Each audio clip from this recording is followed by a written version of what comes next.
It's the weekend and you have financial questions that need answering. That can only mean one thing. It's time for Jill on Money, the show that takes the mystery out of your finances. Here's your host, Jill Schlesinger.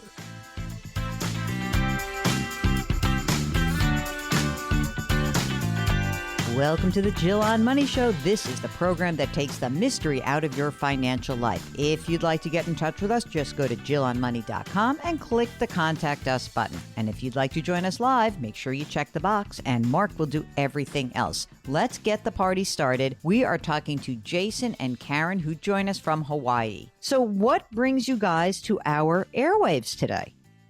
Well, we're both short-time listeners, although we've done a lot of listening in that short period of time.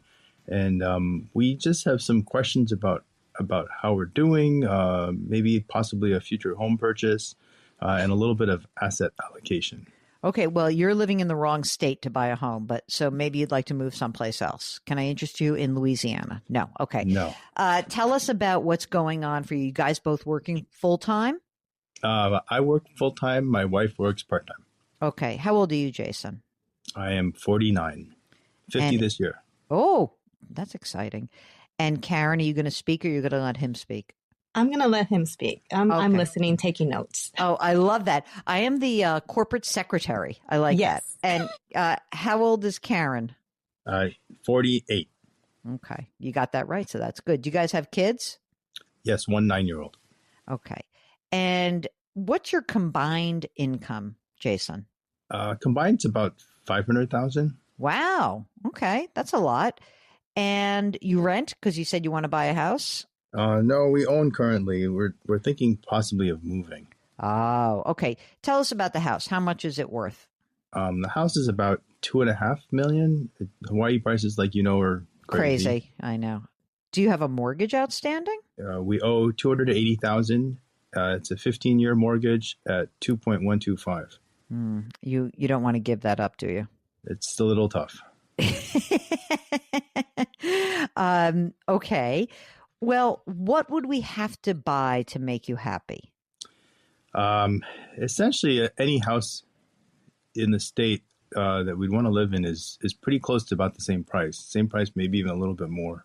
All right. So should I plan? Let's try to do this. Should we plan on $3 million? Is that the right price? Okay. So it would be a $3 million purchase to get the house. Like I'm not going to hold you to it, but I'm going to call it the forever house, the house you really want to be in for a considerable period of time. Yes? Yes. Okay. Fair enough. Okay. So, on your $500,000, I presume you've got a bunch of money. Usually I start with retirement, but I'd like to start with non-retirement assets. What do you guys have that's floating around? About $75,000 of cash. Mm-hmm. We have 529. Okay. That's how much? 415,000. I think you're done. Are you having other children? Yeah, no, that we've stopped. I really tried to front load it. You did that. Mission accomplished. Okay. Yes. So cash, 529. What's next? What do you got? We have a brokerage account. How much is in there? The brokerage account is split into index and stocks, and the index and ETFs are about 3.2 million. Yes. Thank you. And then the stocks are about 11.3 million. What? Million. And please keep in mind that Mark, by the way, he was like young couple-ish, house thing. I'm like, oh no. Okay, here we go. So we have index ETFs, and we have stocks. I'm going to keep in mind that for some reason, you guys just happened to fall into this. Did you inherit money, or did you work at a company where you got a ton of stock? Tell me, where did the money come from for real? Well, let's just say that both me and my parents are first generation folks, and I think we're a family of squirrels. That does not explain this amount of wealth. A couple weeks ago, we had Ed from Philly with 10 million, and Jason just blew right by him. Yeah, goodbye, Ed. Okay, so how much? Okay, so let's just go through this. Brokerage, stocks, is $14.5 million accessible to you guys. Okay. Yeah. Next, what else you got? Boy, what else do we have? Retirement? The rest is in retirement. How much?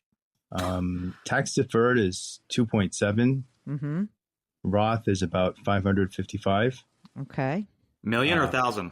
Million. If it was 1,000, I'm sorry. If it was million, then you would be like, not calling me. It's okay. okay. So pre-tax 2.7, 550 Roth. Okay, that's great. Okay, what else? And then there's a after-tax IRA that's about 330. Okay, after tax. Yep. And all of that is in index funds at this point. Beautiful. That's great. Are you managing this all yourself, like the stocks and the brokerage accounts and everything? Yes. Okay. You happy doing that? Overall, yes. Although I think I'm a little too heavy in stocks. But Can I just go to the corporate secretary a second, Karen? Absolutely. I know you're listening. How do you just feel about Jason managing it, and would you be comfortable managing it if something horrible happened to Jason, or do we need to have somebody in the back pocket if you were like, oh, if he passed away, I wouldn't do this myself? I think it would be challenging if I had to manage it all by myself, because I have not been tracking this, to be honest. Okay. And I've been just in this autopilot mode. So it's not. It has served you well so far. I got to be honest with you.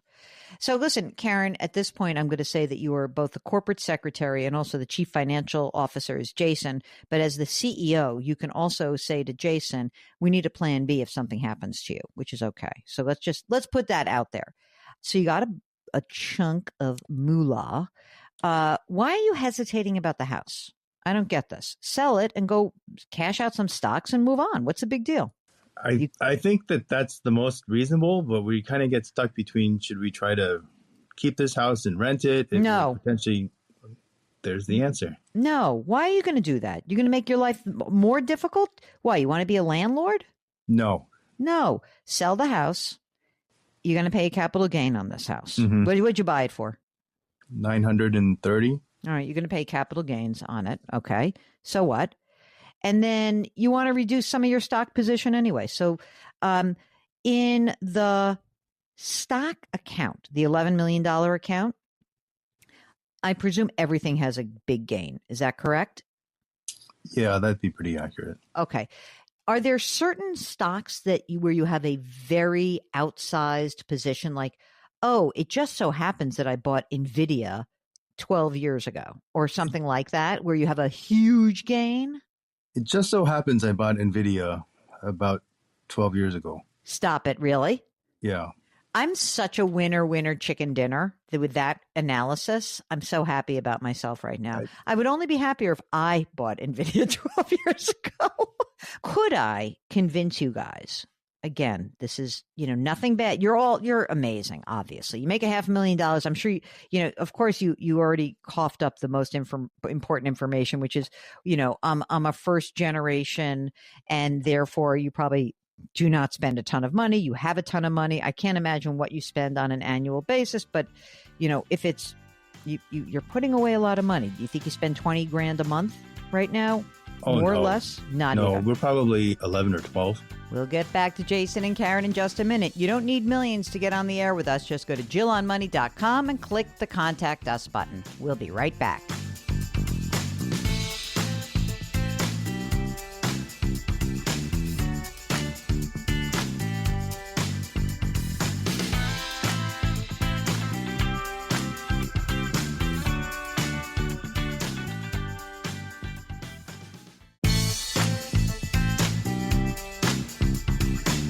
Back to Jill on Money, where Jill Schlesinger helps you take the mystery out of your finances.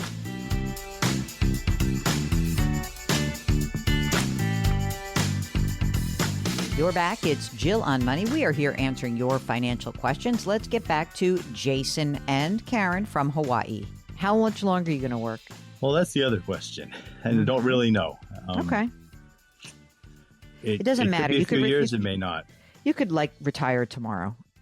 I'm pretty sure about that. I feel confident that I could make a retirement plan work at $15,000 a month, given the fact that you have all of this money. Mark, are you going to run a calculator for me, or are you willing to just say that because Jason and Karen spend like $0? No, I shouldn't say zero, but that, even if we had to spend $180,000 a year after tax that the current 14, like $16 million could generate that? Do you feel comfortable with that, Mark? You can cut that in half and I would still be comfortable. Yeah. I mean, you really, it's shocking how great you are. Like, even if I said you're only going to pull 2% out of your invested assets, over time, and it's going to be fine. You're great. What is the NVIDIA position worth right now in total? Close to $1 million. That's part of it. So why not? Okay. You want to have an NVIDIA position. You did incredibly well. You got 10% of your stock portfolio almost in NVIDIA. Why don't we just cut this position down? Why don't we just say, sell 800 grand or you can sell a little bit. You can say 200 of NVIDIA, but why not cut down the stock position, raise the cash that's necessary to pay the capital gains? So big deal. You're going to pay 23.8%. So just think of a quarter of whatever you sell goes to capital gains taxes. Mm-hmm. Sell it and don't look back. Maybe, listen, you've got a lot of money. So I don't want to say you can't have like a fun money position in NVIDIA, but it shouldn't be more than 5% of your invested assets. So it would be fine if you said to me, I don't know, 500 grand, 600 grand, whatever, that, you can reduce the position. And that would surely make you like get down to like in the single digits of a position, raise the money you need to buy the house, sell the house, go do it. And with the other money, I guess what I'm wondering is, how do you feel about risk? I mean, you've taken on a lot of risk. You've been able to thrive. You took risk at the right time. Anyway, it's so interesting to me. I'm just trying to figure out where your head is around this. I'm not entirely sure if I know myself. Okay, I had always kind of thought this money wasn't anything I would really need for a long period of time. And I was fine with being fairly risky. As I think about possibly either slowing down at work or not working at some time in the next few years, I'm a little more nervous. Okay. Well, I am very, very comfortable telling you that it is obviously a situation here where we can convince you easily that you can do whatever you want to do, but you have to give yourself permission to do it. You have been incredibly fortunate in that you invested, you stuck with it.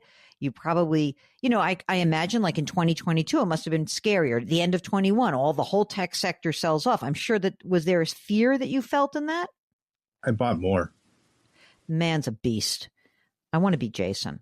What I think is going to happen for you guys is that you have to get on the same page. I hope you're both hearing this. Like, how's my corporate secretary doing? Karen, CEO, how are you feeling about this? Do you feel weird?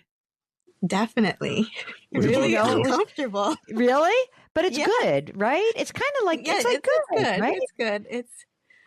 It's also, it's weird because I know you feel fortunate. I hear it in you. I want you guys to understand that there are a lot of things available to you. I mean, look, this could be a case where you don't really need me to tell you this, but you need to convince yourself. So maybe you want to hire a fee-only financial planner to look at what you have and model it out for you and say, if you stopped working next year, like if you just stopped and you just wanted to enjoy yourself or you wanted to cut back, here's what that looks like. If you bought not a $3 million house, but a $3.5 million house, here's what that would look like.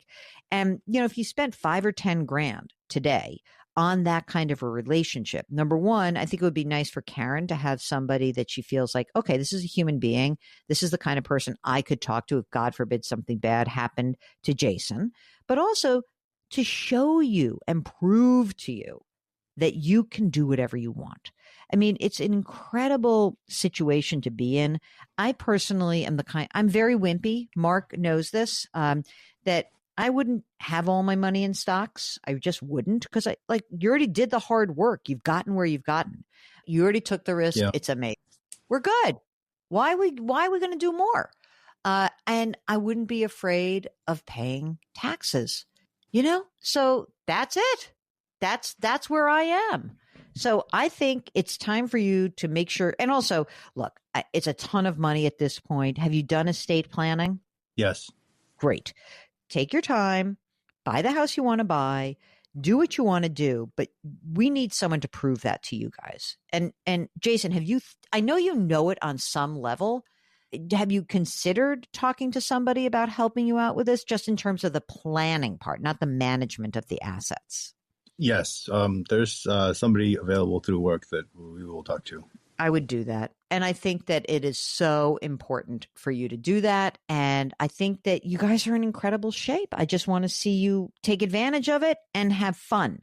As you get used to it, then I think maybe you'll have other things to think about. Like, hey, you know what? We're never going to spend all this money. Let's try to give some money away. If you're charitable, should you have a donor advised fund? Would that be a place to put a low cost basis stock and pop it into a donor advised fund? Are you guys charitable at all?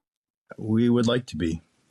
This is something that's a really wonderful thing. If you think about like your NVIDIA position and you can say, okay, well, my cost basis, let's say I'm into it, that's $1 million. Let's say you invested 100,000 into NVIDIA and it's worth $1 million. If you were to just sell it, you get taxed on that capital gains, right? If you were to put that NVIDIA, let's just pretend it's the whole position, doesn't have to be, but while you're still making $500,000 a year, let's say that you put everything into a donor advised fund, you would get a full $1 million write-off of the money that you put into the donor advised fund and pay no taxes on it. The money goes in, it's now $1 million in a donor advised fund. You can give it away over time. You don't have to do it all in one fell swoop. And you don't have to do it with a whole $1 million. I'm just saying, if you're going to work with a financial advisor, I think you should mention, hey, we're interested in talking about a donor advised fund and how much money we could put in there and what makes sense for us. And, you're still young and hopefully you're going to live for 40 years or 50 years. So we want to make sure that whatever we do, we want to be smart today, but we don't want to make huge decisions today that are not going to allow us access to the money that we have accumulated.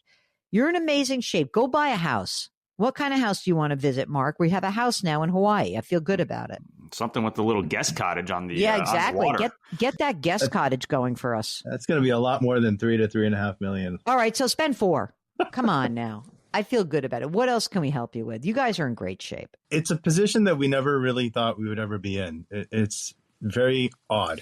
So I hear that. I totally hear that. And so if everyone listening, no judgment, there's this weird situation when people just sort of are lucky about what has happened in their financial life. And we thank you for joining us. And we're not, listen, I feel so ecstatic for these kinds of things. I feel like, oh my God, you hit it. Something great happened. Let's make sure that you enjoy it and you don't sit on it. And, because it's there for you, it is one of those situations where I really just want you guys to be able to enjoy what you have done. Okay? Really. So hopefully you can do that. And thank you so much for listening to us and calling us, being new listeners. We feel very honored that you have done so. Well, that's not our run-of-the-mill listener, but if you'd like to get in touch, just go to JillOnMoney.com and just click the Contact Us button.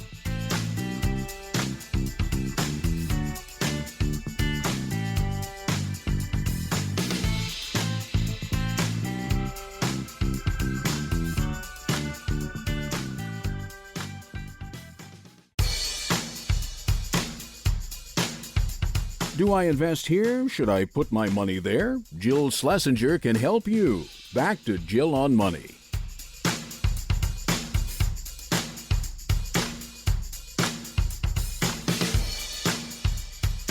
Welcome back. It's Jill on Money. Well, let's take a breather after that incredible conversation with our couple from Hawaii.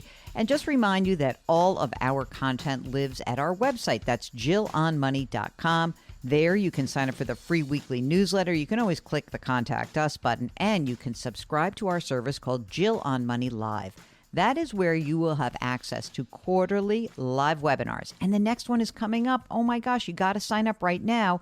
Ed Slott. He is the king of the IRA. He is an expert. He is a CPA. He is a Roth cheerleader. He's an amazing guest. But you can only join us on that webinar if you are a member of Jill on Money Live. It'll cost you $45. It's the next 12 months, so it's the Ed webinar, 3 more after that. Bonus audio and video content, our back catalog. You got to check it out. It's all there for you. Just go to jillonmoney.com. Okay, right now, let's get to an email because we love to answer your email questions. This is from Jean, whose subject is, ready, Mark? He who rides a tiger.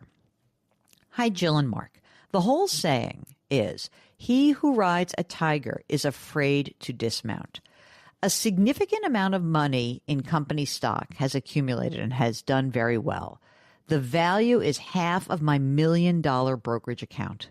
It's amazing, right? So half in one company. More is on the horizon this year and beyond as I am due to get future RSUs, which are restricted stock units, and as options vest. I've been at my job for 30 years. While the thought of retirement seems scary, I'm thinking about it at age 55, even though I would leave money on the table in 26 and beyond. I also wonder if I should sell some of the stock and buy municipal bonds, but I'm not even sure how to do that. Thanks for all that you do. I love your humor and how approachable you are with the common sense perspective that you each have, and appreciate the content behind the paywall with the experts you pull in. Thank you, Jean. Okay, Jean, here's the thing. When you have half of a brokerage account in one holding, it's scary. And to me, it's funny. He who rides a tiger is afraid to dismount. What if you get thrown off the tiger and you get trampled by the tiger? Let's like keep this analogy going. You got a big bet on the table. I don't know how much money you have in retirement. I don't know whether you're due a pension. I don't know anything else about your financial life. What I do know is having a huge slug of company stock or a huge slug of any single asset puts you at risk. If you want to sell it, then and you're going to actually retire maybe next year or this year, maybe I would consider selling that stock when you are no longer working full time so you can have a lower capital gains rate. But maybe you don't even need this money. Maybe the money in the brokerage account is, just icing on the cake, in which case maybe you take some of that money and you use it to fund a donor advised fund. That's only, of course, if you are charitable. So all this is to say, I'd be very interested to find out if you're getting a little bit nervous about the tiger ride. Maybe you should get in touch with us because Mark says it's not really the worry about being trampled. Mark's a little nervous you're going to get eaten by the tiger. He's a little bit more dramatic than I am, but, I get the point. Okay, here is a question from Nanette. I love your shows. Thank you for the great information provided over the years. It has helped me save and prepare for retirement, learn to invest, and open a brokerage account. I'm too nervous to come on this show live. Right now, I use the Vanguard Personal Service Advisor, and I have a 403B at Fidelity. I'm wondering if you could provide a second opinion regarding to my readiness to throw in the towel. I'm 65 years old plus 9 months, so almost 66. I'm a single woman. I'm working full time. I'm hoping to retire in June of this year. 44-year career. I make $200,000 a year. Oh, my God. I spend $32,000 a year to commute, park, and rent an apartment in the city where I'm employed. Brother. Nice to save that. My home's worth $350,000. There's no mortgage. There's no other debt. I will receive 2 cash balance pensions from different employers. No COLA. Pension number 1, $42,600 a year, which started last year. So she already has that $42,600. The second pension she'll be waiting till the end of 26, $27,000. Then she also has an annuity, $761 a month. So she's got a lot of money coming in, as of just think like after the next year or so. She's going to have quite a bit of money coming in. She's got retirement savings of about $310,000 in a traditional account and $290,000 in a Roth account. So then there's brokerage account, savings, checking, bonds, all that stuff, which total, let's call it $500,000. Social Security at age 70 will be about $4,700. Okay. Estimated cost of living in retirement, $65,000. Okay, Nanette, I know I know that you can do math, but here we go. You know that you can retire whenever you want. You don't spend a lot of money. The question is that she poses, should I withdraw from the traditional IRA rollover to reduce the cash amount prior to the start of RMDs in 2032? Would there be a benefit to doing Roth conversions? This is like kind of what we were talking about in the other part of the program. It seems to me that she could do Roth conversion. She's got about 180 grand in cash. So certainly not a problem that she is able to maybe convert and burn up some cash. But it's not tons of money that she has in traditional. It's not crazy. She says she's worried about her income decreasing by more than 50%. What are you worried about? You only spend 65 grand a year. Even if you spend 75 grand a year. Yes, I think you're ready. That's really the end of the questioning, right? I mean, come on. Mark, I think people really do not, I really don't understand why people get in their head so much.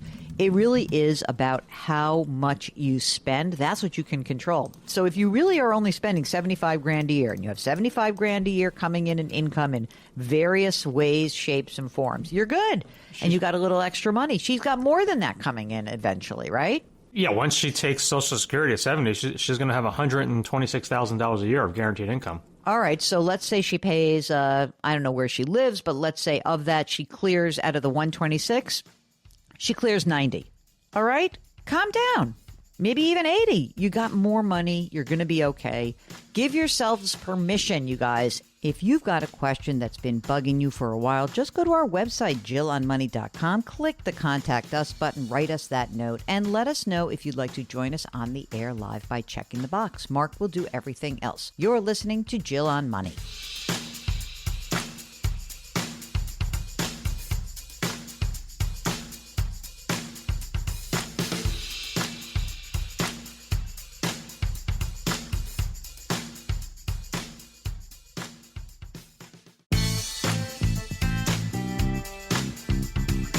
401ks, IRAs, refinancing, she covers it all. Back to Jill on Money with Jill Schlesinger.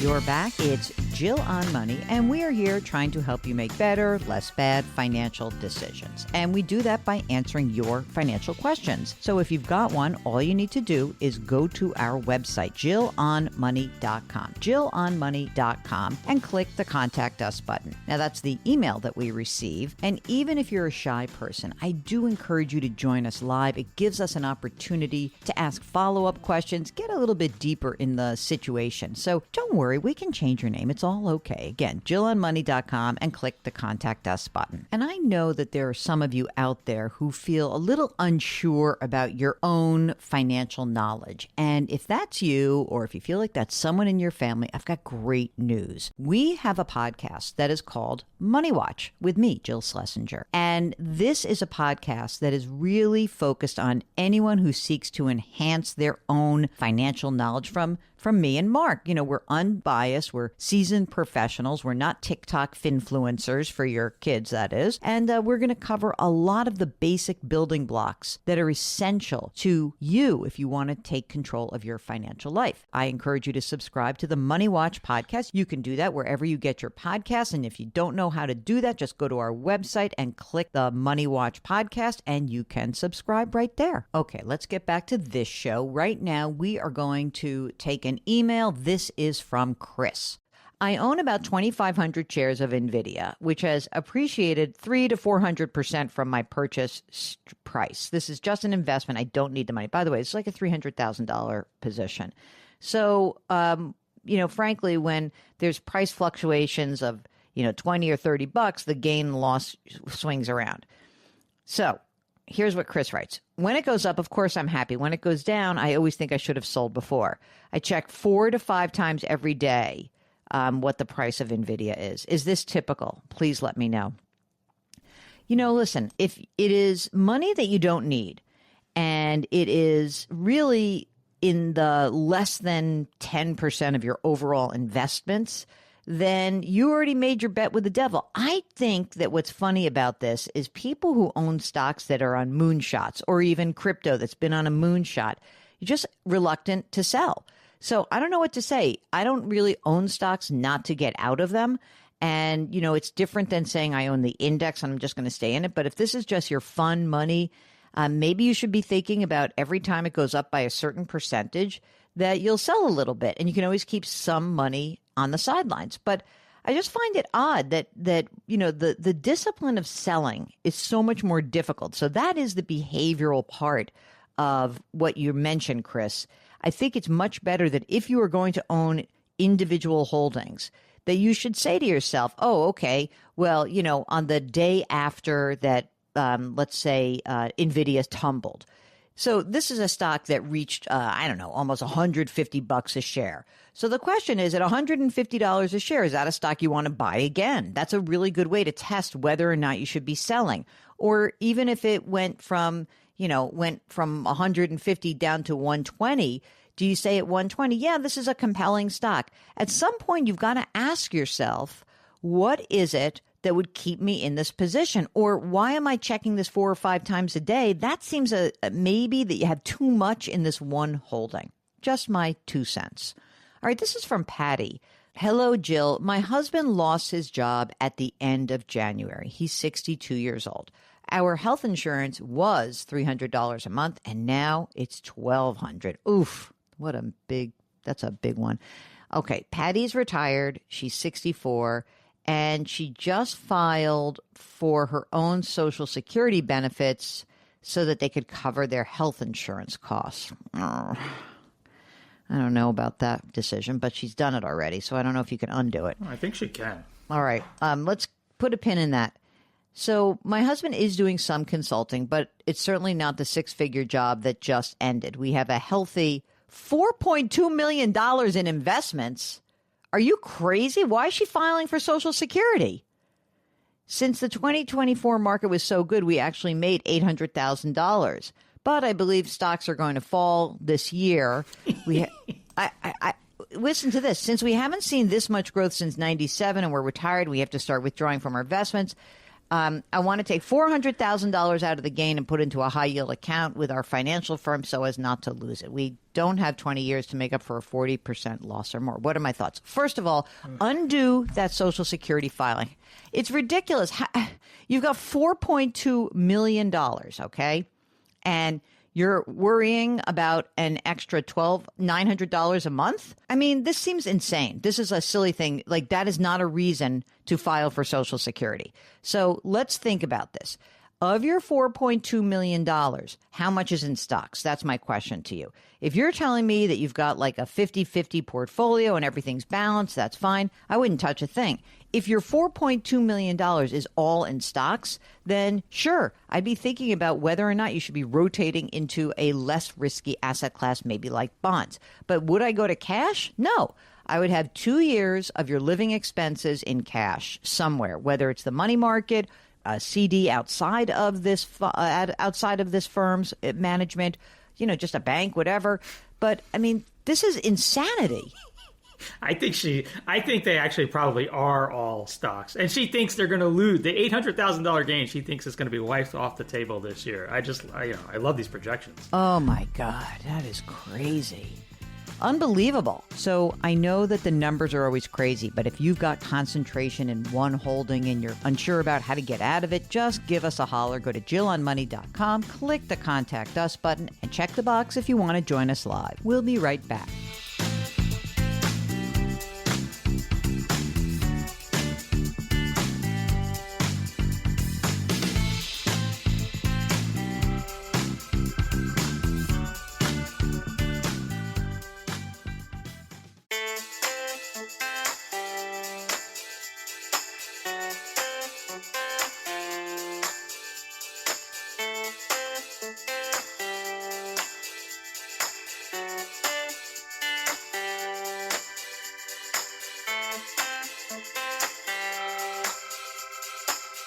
You're back. It's Jill on Money, and we are here to help you make better financial decisions, or maybe less bad ones, or maybe just need some guidance. So here is the thing. If there's anything going on, there is no question that is beneath us. There's no question that's too hard for us, because if we don't know the answer, we'll find someone who will. And we're just here to kind of try to help be your mentors, your coaches, sometimes your cheerleaders. Sometimes we're just giving you permission to do the things you say you'd like to do. So whatever is on your mind, just go to our website, jillonmoney.com, click the Contact Us button, and if you'd like to join us live, just check the box. Then Mark will do everything else. And if you just want to make it an email, give us a lot of information. So I'm going to do an email now. I've been getting this question quite a bit from some of my younger colleagues at CBS News. It's from Chris, who writes, "What is your opinion on savings apps such as Acorns and Robinhood? Are these apps and others like them a good way to save money? Could they help me in saving for retirement?" Okay, I want to take these separately, but let's start with the idea that anything that can help get you in the habit of saving is generally a really good idea. Now, that can be as simple as you establishing an automatic transfer from your checking account into a savings account. And you can do that for free, usually at the institution where you are doing your banking. Now, let's talk about a place like Acorns. Acorns has lots of different features, but the base product that they started with was essentially a checking account that automatically saves a piece of your paycheck, rounds up that spare change with a debit card, and it allows you to,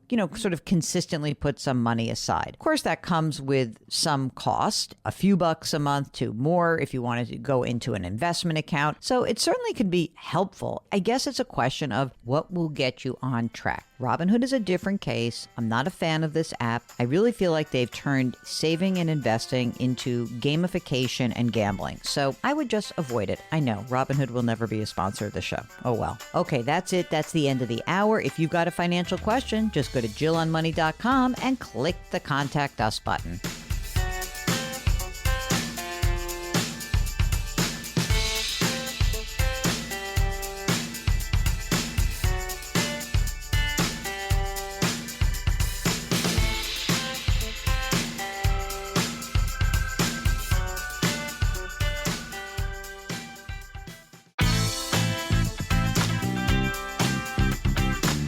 It's the weekend, and that can only mean one thing. You're listening to Jill on Money, the show that takes the mystery out of your finances. Here's your host, Jill Schlesinger.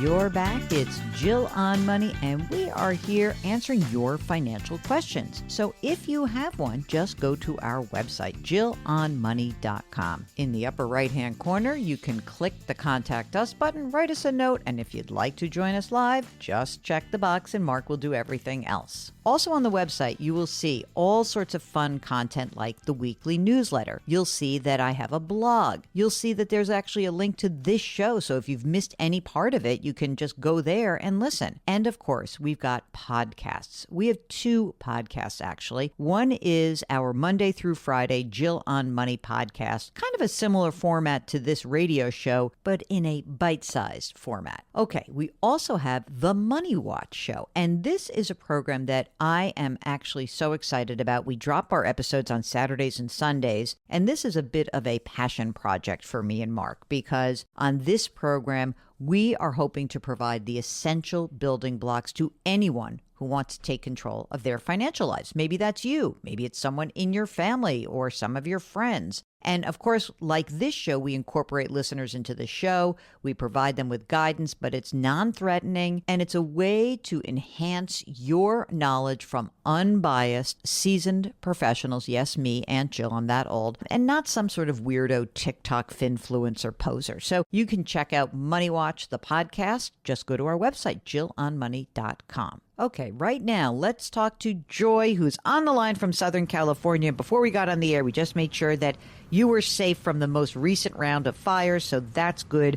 So, Joy, what is on your mind? Well, first of all, let me just say that I listen to you guys as much as I can almost every day. Oh, and yay. I love it. I learn a lot. So, so I guess the biggest question I have is I am retired a long time now, and I need income. I am debating, should I be taking the income from my IRAs, and because I would like to bring my allocation of stocks down to 30% as opposed to where it's at now at 46%. I'm very nervous about the future, and I'm getting up there in age. So All right, hold on a second. I'm going to tell you whether you should be nervous or not. You can feel your feelings, but let's try to get through this. First of all, Joy, how old are you? 68. You're not old. What are you talking about getting up there? Come on now. Are you a New Yorker by origin? Yes, I am. Couldn't you hear it, Mark? I felt like I'm talking to a sister. She could be from Queens for all I know, but it sounds just like she could be right from here. How long have you been retired? You said you've been retired for how long? Well, don't laugh, but I've been retired since 2008. All right, that's great. What is the source of your income right now? Stocks and bonds, mostly bonds. You have no pension? No pension. And how much money do you have in bonds right now? I have probably close to 900,000 ETFs. Okay, in ETFs, and this is outside of retirement, right? Yes, correct. Okay. Yes. And the stocks that are outside of retirement, whether it's ETFs or individual holdings, what do you have in that stocks beside? I have probably close to $1 million. Okay, that's great. And what about inside of a retirement account? Inside the retirement account, I have to look at my allocation, but I probably have. Just give me the total for the retirement account right now. About 600,000. Okay. Did you claim Social Security already? Not yet. I'm going to wait Okay. till 70. And what's that amount at 70? That's going to be about probably after Medicare. That'll probably be about 3,700, 3,600, right around there. Great. Okay. And you're single or married, partnered? Single. No Okay. kids. No kids. Okay. And you own your home? I own, believe it or not, I own 2 condos. One Two? is You only live in one. I'm pretty sure. Well, I'm a snowbird, so Oh. one is on the East Coast, and this one here is on the West Coast. Okay. How much is the West Coast condo worth? Probably about 6 to 650 maybe. Okay. And is there a mortgage outstanding? None. Okay. And the East Coast, how much is that worth? That's about 200. No mortgage. Okay. How much do you spend a month right now? I would say I need about 5,000. Oh, so this Social Security is going to be a game changer for you. Yeah. Okay.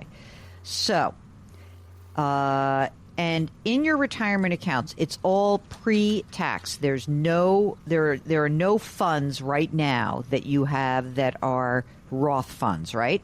I have a tiny little Roth fund. All right. There's, just a couple, few thousand in there. That's it. Okay. Yeah. So, you are just pulling out the money that has been distributed from both the stock dividends and the bond interest. Is that right?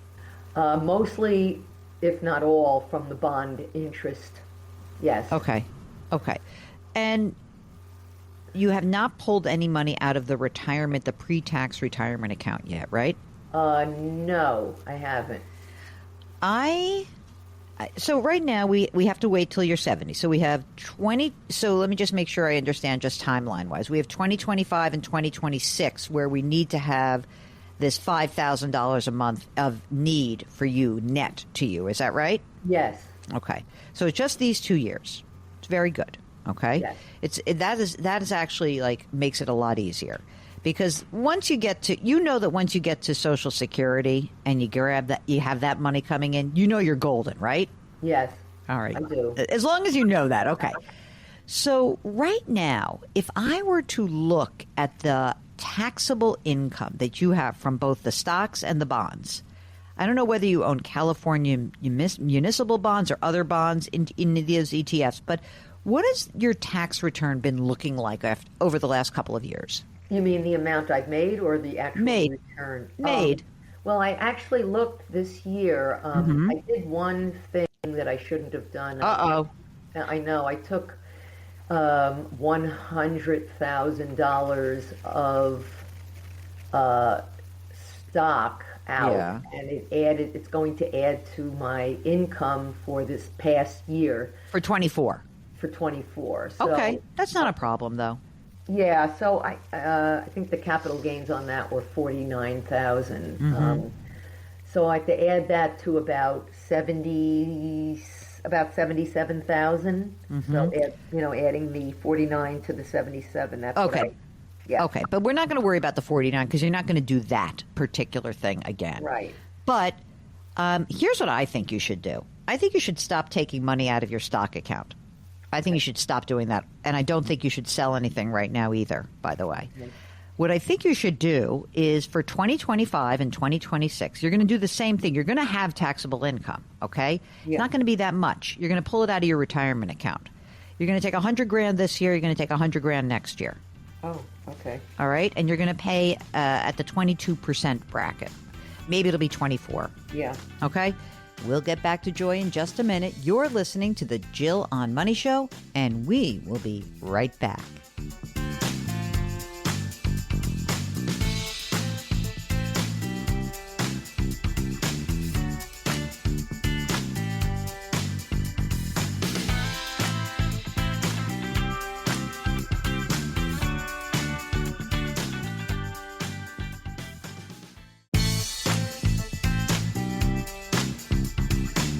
Back to Jill on Money, where Jill Schlesinger helps you take the mystery out of your finances.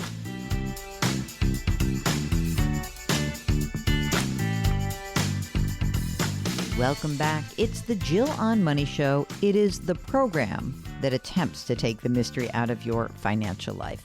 And, we do that by focusing on you. You are the real star of the program. So, yes, I am a certified financial planner. So is Mark. We are not practicing certified financial planners. We're not in the business. We're not trying to sell you anything. I guess we are trying to sell you something. I want to sell some books. Maybe I want to sell you the idea that you can join us in our subscription service, but we're not selling financial services. But what we are doing is listening to what you say your goals are and trying to get you there in a reasonable way that aligns with what your actual emotions are telling you. I think that sometimes we think, all of us, we think that the financial world is a world of math and calculus. But it really is mostly about our emotions, managing those emotions, and trying to fit the numbers into that framework. And that's what we do here. We acknowledge that we are, yes, human beings with emotions. And sometimes those emotions lead us astray. But sometimes we should listen to those emotions. And so, to be clear, if there is something going on in your life and you feel like it's somewhat financial but mostly emotional or vice versa, doesn't matter. Get in touch with us. Go to JillOnMoney.com, click the Contact Us button, write us that note, and of course, let us know if you want to join us live. While you're on the website, you can check out all the stuff we are trying to sell you, like my book, like our subscription service, but mostly just pay attention to that Contact Us button in the upper right-hand corner. Right now, let's get back to Joy from Southern California. Do you have cash on hand at all or not really? Yes, I have. Don't yell at me. I probably have about a $500,000. Oh, wait a minute. Then don't take that money out. Hold on. Wait a minute. You have $500,000 in cash. Can't you just? Why are we messing around with your stocks and your bonds anyway? Why don't you just spend the money from there?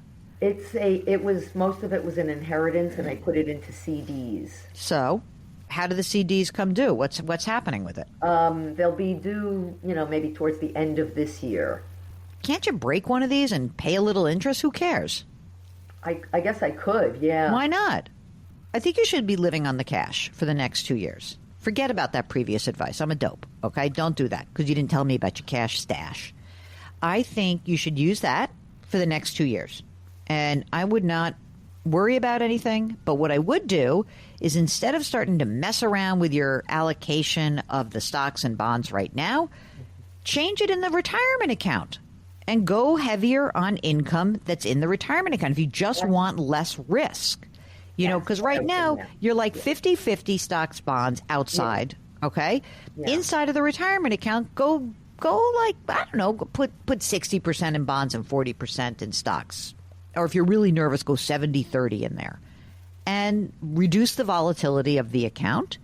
And don't worry about it. So you're going to take money out of this, the CDs, whatever. You can look at the penalties. I'm sure it's like Mark, isn't it usually like 3 months of interest or something? It's usually not that much. Break one of the CDs, use that to live on, and then once you start your Social Security at age 70, after, like, say, in 2027, you're going to pull a lot less money out of the account. You could maybe start dribbling some money out of the retirement account just to give you that extra income if you want. I wouldn't like soak up your cash right now to necessarily do a Roth conversion because you got a lot of money. It's already been taxed. Don't worry about it. Yeah. This is just a near-term little crunch, but you have the cash, so you can do it. Okay. Well, are you nervous? I guess, well, I'm a little nervous only because should I be taking it out, the allocation? Should I allocate it in the IRA or should I allocate, because I have, a large amount of stock also in the brokerage. Yeah, but so what? You said you have $1 million in the brokerage account and $900,000 in bonds, right? Then on top of that, you have $600,000 in retirement accounts. Shift the retirement accounts to a less risky structure so you don't have to actually pay any tax to do that. Right. Because if you start selling stocks right now, you're going to be in a little bit of an issue with your capital gains, right? Yeah. You've got low basis stocks. So the other thing that you can do is you can you don't want to reinvest any dividends and interest. Take it and rebuild your cash because you're going to spend down some of your cash, right? Because we know you're going to spend down, $50,000 a year for the next couple of years. So what? Right. You're in good shape. You're in great shape. Forget about good shape. You're in great shape. Are there any holes in this, Mark? Are there any holes in? Should joy feel joy? That's what I want to know. As Three Dog Night would say, joy to the world, yes. Yeah, joy to your world, babe, because you're good.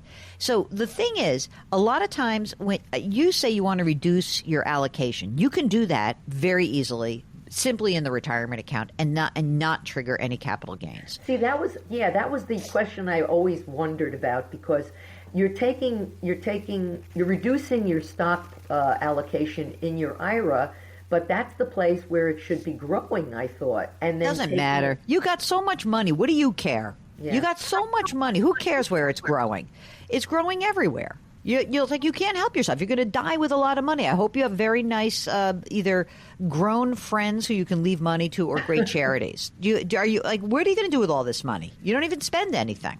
I thought I did, but nah.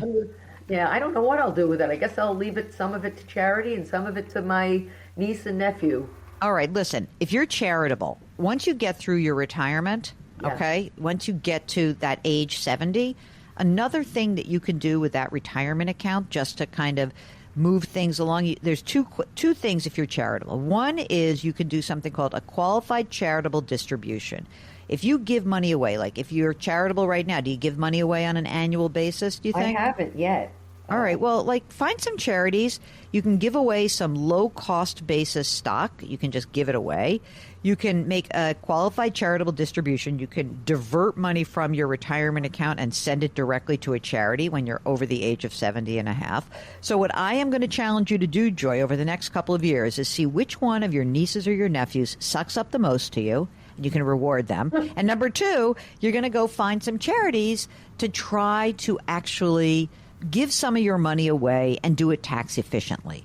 That's your goal. Find some charities. Maybe you say, you know what? I've got so many friends in the California fires. How would I give money to the Red Cross, right? Yeah. And you can give money to the Red Cross. You can take that stock position you have, that $1 million.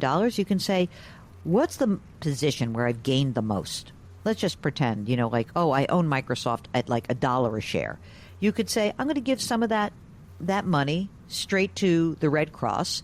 and they'll do it with you. It's very easy. They know how to do stock transfers. You'll get a big tax deduction for doing it, and you can feel good about yourself. Yeah, that sounds like a plan, actually. Yeah. So that's what I would say to you. Have you done estate planning yet?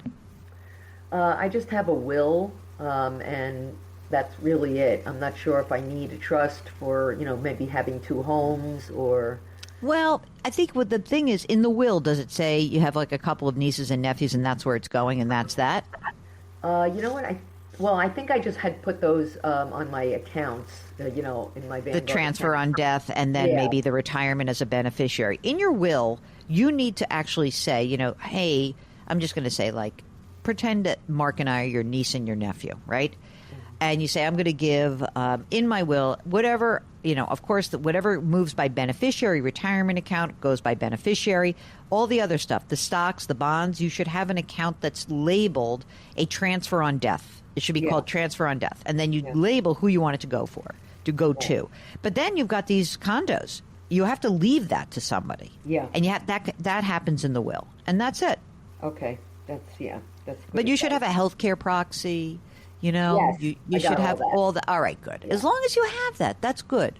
Yeah. All right, ready for a big, taking a deep breath. This allocation question, piece of cake. You got $500,000 in the bank. Break a CD. Who cares? You got plenty of money. Mark, what's the likelihood that Joy spends even half of the money she's accumulated? Slim and none, considering that she's been retired for nearly 20 years and she still has this, Exactly. stockpile. You're in great shape, Joy. So we wish you the best. Give us a holler if you need anything else. You're listening to the Jill on Money Show, and we will be right back.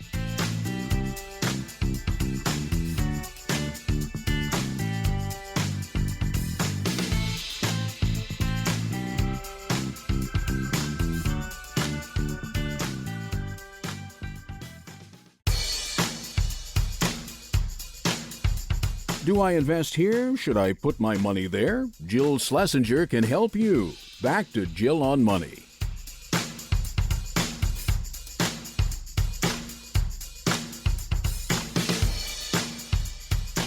You're back. It's Jill on Money. Next up, it's Rob from Seattle. Hello, Rob. How are you? What can we do for you? I'm great. Thanks. Nice to be here, Jill and Mark.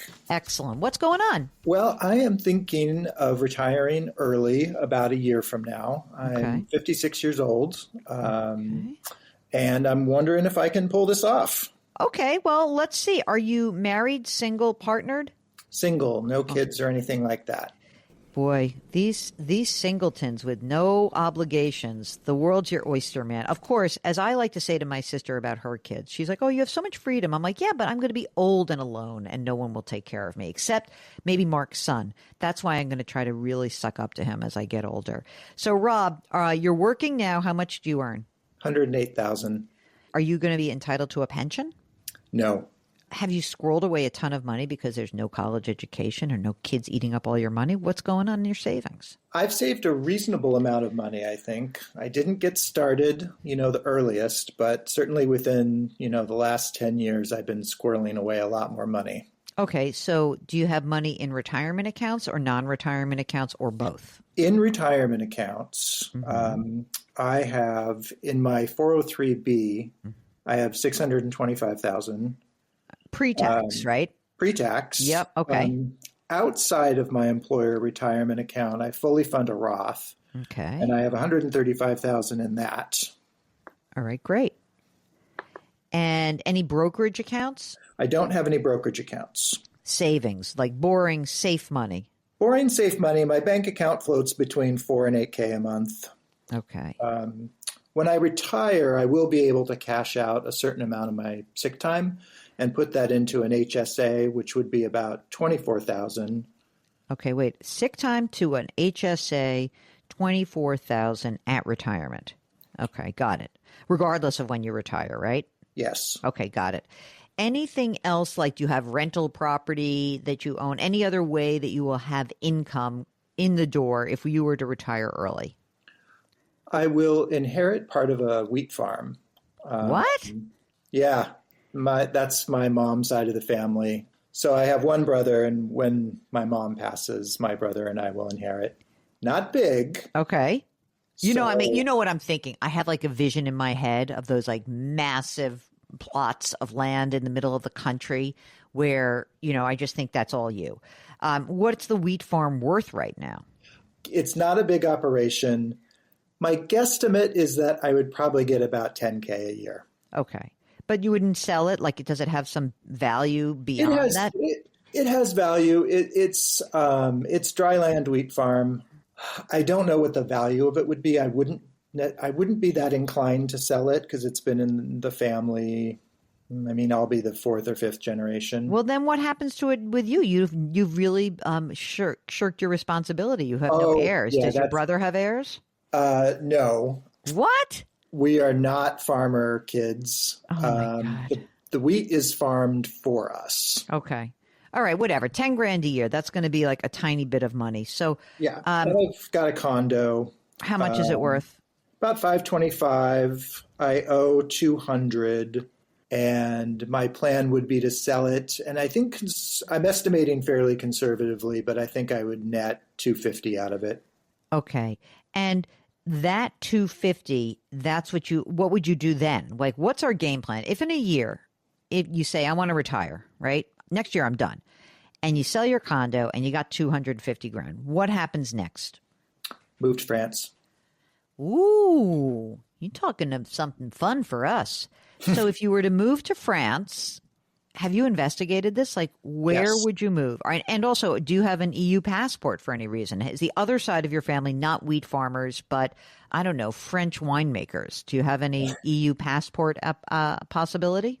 No possibilities there. Okay. All right. But I have done a lot of investigation about what it takes and what it costs to move there. What do you think you spend right now? Just as you live your life in Seattle, what do you spend on an annual basis? On a monthly basis, it's my nut is $4,600 a month. All right. Mind if I say $5,000 a month? It's just easier for me. And do you think you will have similar $5,000 a month if you move to France? No, I have done a lot of cost estimating. Yep. And I think it'll be $3,000 a month or $36,000 a year. Okay. And so do you think you're going to, I know this, like forever's a long time, but you want to move and want to be like there for a while. In other words, this is not like a year or two and come back, right? True. Okay. I do have a backup. What is it? A good friend of mine would like me to come work for him, and he lives in the Midwest, and that would be a possibility if things, didn't work out over there. I don't have any intention of coming back to the Pacific Northwest. Well, right. You're like, I've been in yucky weather for a long time. I love it, and thank you very much. I'm done. So this plan, is it predicated on you retiring early and having no other income? Would you try to make some money working online, doing something, I don't know, just having some money coming in to defray the $3,000 a month in costs that you will be spending? I would like to fully retire. Boy, you're fried, aren't you? Jeez. I am actually pretty fried. Okay. So we need $3,000 a month net, right? You say, I'm going to sell the house for $250 grand.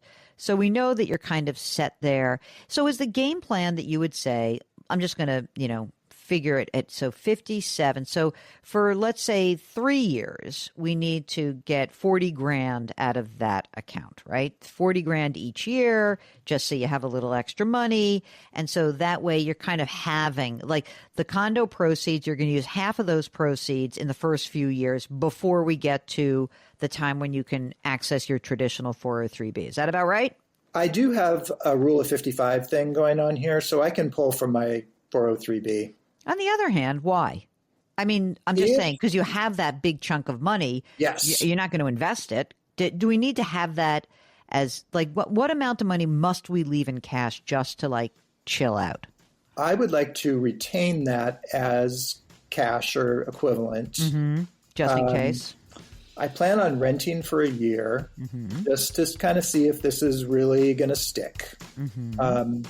I have more of an owner mentality. Mm-hmm. Okay. I would be inclined to buy something. We'll get back to Rob in just a minute.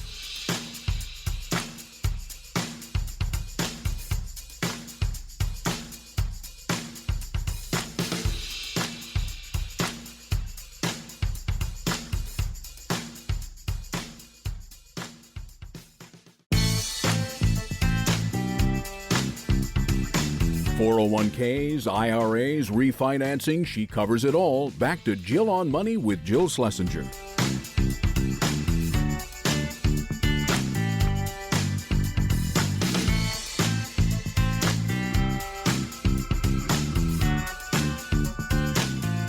You're back. It's Jill on Money. We are taking the mystery out of your financial life right now. Let's get back to Rob, who's on the line from Seattle. You would always have those costs locked in at around $3,000 a month, right? Even if you bought something.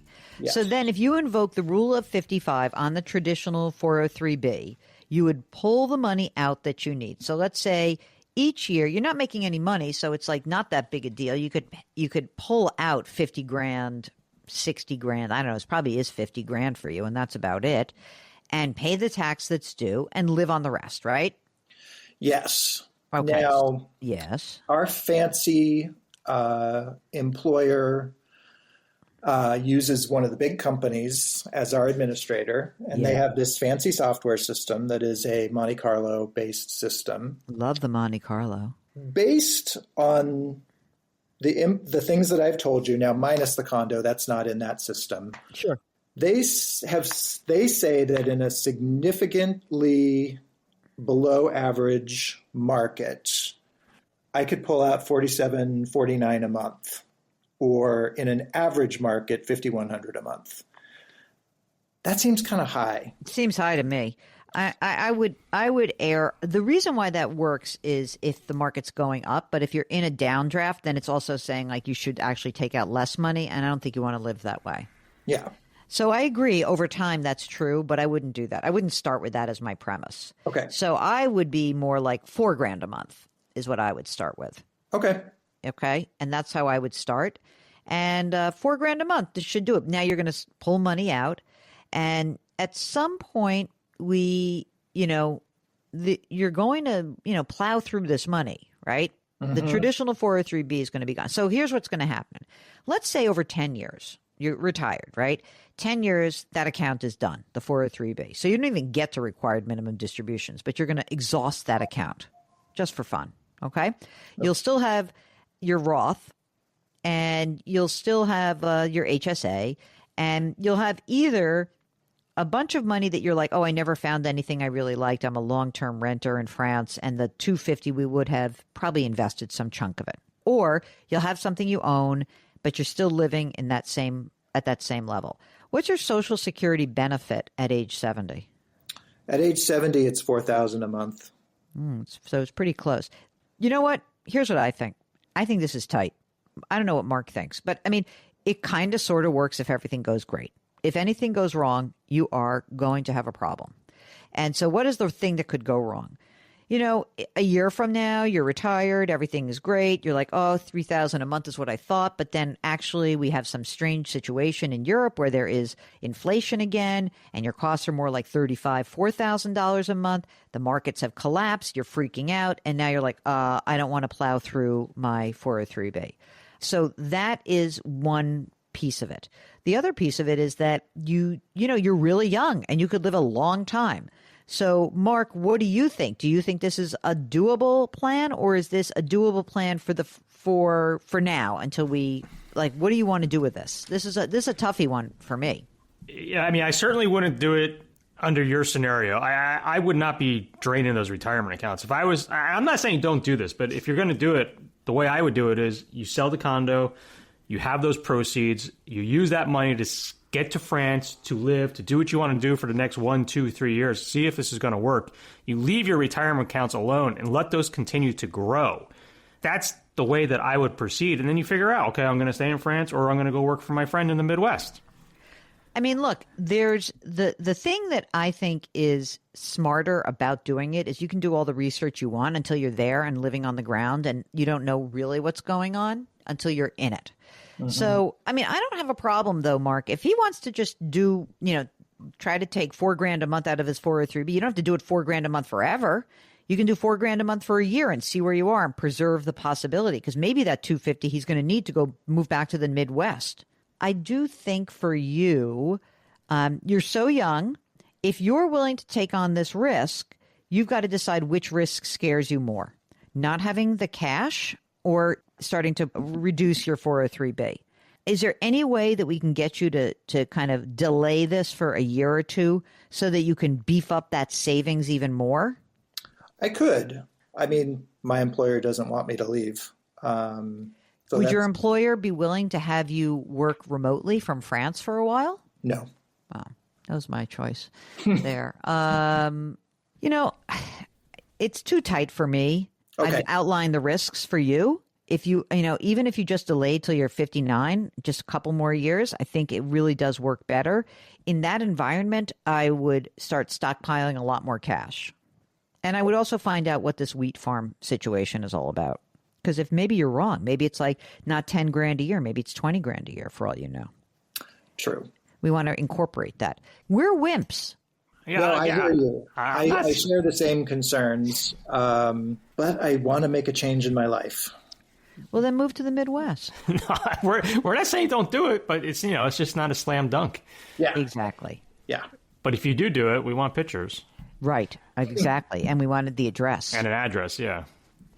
I mean, I get it, It's just like, one of those things. You only live once, right? You want to do this, but, there's some risk involved. Yep. And just because you don't have kids or dependents doesn't mean there's no risk. Right. There's risk to you. I just like to have more options. If you've got a financial question, get in touch with us. Go to JillOnMoney.com and click the Contact Us button.